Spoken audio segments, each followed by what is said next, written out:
آپ کے گھر میں جتنے لوگ ہوں گے کوئی نہ کوئی بیمار ضرور ہوگا.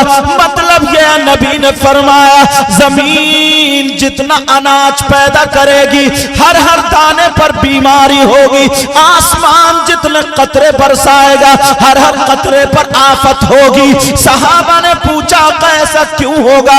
وہ زمانہ کیا ہے؟ وہ وقت کون سا ہے کہ اتنی بیماری اور اتنے آفتیں؟ تو میرے نبی نے فرمایا او میرے جانی سارو سنو، وہ وقت وہ ہوگا، وہ دور وہ ہوگا، وہ زمانہ وہ ہوگا جب مرد اور عورتیں بے حیائی کرتے کرتے، جب مرد اور عورتیں بے پردگی کرتے کرتے، فیشنیلے کپڑے پہن پہن کے، اللہ اللہ مرد اور عورتیں بے پردگی کے ساتھ، بے حیائی کے ساتھ اندر سے باہر آ جائیں گے تو اور اس بے حیائی کو، بے پردگی کو لوگ اچھا تصور کرنے لگیں گے تو سمجھ لو دانے دانے پہ بیماری اور قطرے قطرے پہ آفت ہوگی. قطرے قطرے پہ آفت. ابھی چل رہا نا وہ اس مسکان لڑکی کا، تو سب کا مسکان، ارے پیارے وہ تو ایک مسکان تھی مگر تمہارے گھر میں 3 مسکان ہے. اپنے گھر کو دیکھو، پہلے ہم اپنے آپ کو دیکھیں. اگر تمہارے یہاں شادی ہو، پروگرام ہو، کوئی فنکشن ہو، دیکھ لینا میں یہ گارنٹیڈ کہہ رہا ہوں، اگر 50 عورتیں ہوں گی، لڑکیاں ہوں گی، تو ایک بھی اللہ کی بندی ڈھنگ کے کپڑے نہیں پہنے ہوگی. باپ کہاں ہے اس کا، ماں کہاں ہے اس کی، بہن کہاں ہے اس کی، بھائی کہاں ہے، سب دیکھ رہے ہیں. اور وہ نوجوان، وہ لڑکے، اللہ اللہ جن سے امید یہ تھی کہ یہ ہمارا مستقبل ہے، جلسے میں کوئی شاعر آئے یا مجھ جیسا کوئی اور کوئی مولانا ہے، اگر کہہ دے جو نبی کا غلام ہے کھڑے ہو کے نعرہ لگاؤ تو 2-4 کھڑے ہوں گے. میری تقریر میں بھی کھڑا ہو گیا، مگر جب میں نے آنکھ اٹھا کے دیکھی تو گھٹنے پہ پینٹ پھٹی ہوئی، بال اس کے ٹیڑے بھیڑے کٹے ہوئے، گلے میں چین پہنے ہوئے، ہاتھ میں چین پہنے ہوئے، باز تو کانوں میں بالی اور ناک میں نتھلیاں بال اور بالوں میں کنگا لگائے ہوئے. پورے مجمع میں نوجوانوں کو دیکھ لیو، جتنے صنم شاہ بابا کے چاہنے والے، جتنے بڑے پیر صاحب کے چاہنے والے، غریب نواز کے چاہنے والے، ان سب کے بال دیکھ لو، صرف بال، تمہیں خود اندازہ ہو جائے گا. پتہ نہیں کون کون سا کٹ، ٹیڑھی بھیڑی راستے، یہاں سے ٹکلا اور اوپر سے جھبرا. اور جو برا نہ مانے، دیکھو اگر بات ہے تو میرے گھر کی ہوگی تو تمہیں نہیں بتاؤں گا تو کسے بتاؤں گا. اتنے بڑے بچوں کے بالوں کی کٹنگ دیکھ لیو تو،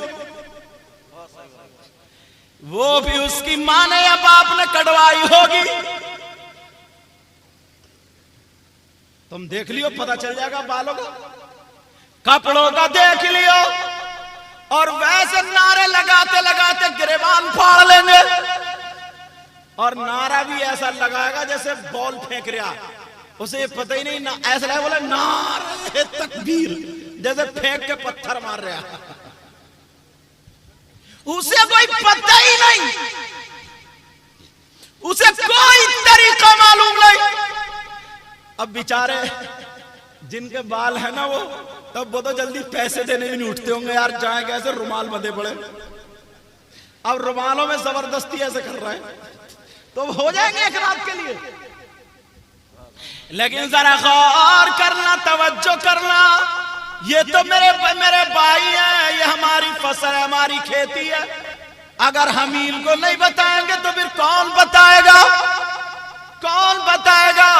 لیکن میں تم سے پوچھنا چاہتا ہوں ایک بات اور سنو، یہاں پہ کم سے کم 50 لوگ ایسے ہیں جو باپ بن گئے، جن کی بیٹیاں ہیں، بولو ہے کہ نہیں؟ 50 گھر ایسے ہیں، 50. مگر اماں اور ابا کا ذرا ان کی ذمہ داری دیکھیو کتنی ذمہ داری نبھا رہے. او ماں باپ ذرا کان کھول کے سن لو, سب کو پتا ہے. میں پوچھنا چاہتا ہوں, بیٹیوں پہ موبائل زہر ہے, زہر. تمہیں موبائل دینے کی بیٹیوں کو ضرورت نہیں ہے. اگر تمہیں دینا تھا, ہاں اگر کسی کی بیٹی پڑھ رہی ہے, یعنی وہ اس سے کوئی چیز اس سے نکال رہی ہے, میٹر نکال رہی ہے, اسے موبائل کی ضرورت ہے, تب تو رکھ کے پڑھیے, کوئی بات نہیں ہے. اور اگر ضرورت نہیں ہے, ساری لڑکیاں ایسی ہیں جنہیں کوئی ضرورت نہیں ہے, بس ادھر کھڑی ہوئی چٹیا ادھر کری سیلفی لے رہی ہے, ادھر کھڑی ہوئی چٹیا ادھر کری سیلفی لے رہی ہے. میں تم سے پوچھنا چاہتا ہوں, بیٹی کو موبائل دے کیوں دیا ہے؟ پیارے موبائل کی ضرورت نہیں ہے. آج عزتوں میں جو آگ لگ چکی ہے, آج میں طریقہ بتا دوں. بیٹی ہماری ہے, مسلمان کی بیٹی ہے, مگر اسے فاطمہ کا طریقہ نہیں آیا, اسے اسلامی طریقہ نہیں آیا, اسے کھانے پینے کا طریقہ نہیں آیا. ارے یہی وجہ ہے, بیٹی ہماری ہے, ہماری بیٹی جو اس گاؤں سے نکل کے کبھی نہیں گئی, مگر فیشن اس کے پاس بمبئی کا ہے, فیشن اس کے پاس بنگلور کا, فیشن اس کے پاس گوا کا, فیشن اس کے پاس دنیا بھر کا ہے. اگر چل رہی ہے تو اس کے چلنے کا ڈنگ فلموں جیسا, اگر کھا رہی ہے تو کھانے کا ڈنگ فلموں جیسا, پہن رہی ہے اوڑھ رہی ہے, سارے کا سارا ڈنگ ڈراموں سیریل اور فلموں جیسا. میں پوچھنا چاہتا ہوں, تمہاری بیٹی کو فاطمہ کا چلنا کیوں نہیں آیا, فاطمہ کا کھانا کیوں نہیں آیا, فاطمہ کا طریقہ کیوں نہیں آیا؟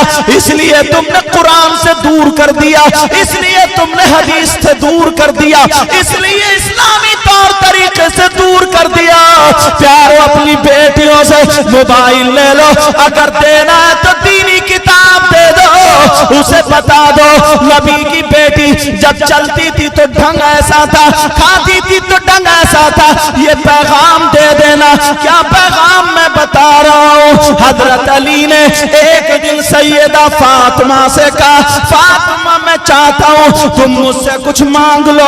اللہ اللہ. فاطمہ بولی, نہیں علی میں خوش ہوں. کہ فاطمہ جو تمہیں پسند ہو مانگ لو. تو فاطمہ نے کہا, او میرے سرتاج سنو, اگر میری چاہت پوچھ رہے ہو تو سنو, میں یہ چاہتی ہوں, میں یہ چاہتی ہوں جب میرا انتقال ہو جائے, جب میں دنیا سے چلی جاؤں, جب میں دنیا سے رخصت ہو جاؤں, تو میرا جنازہ دن میں نہیں بلکہ رات میں نکالنا. حضرت علی نے کہا, فاطمہ ایسا کیوں ہے؟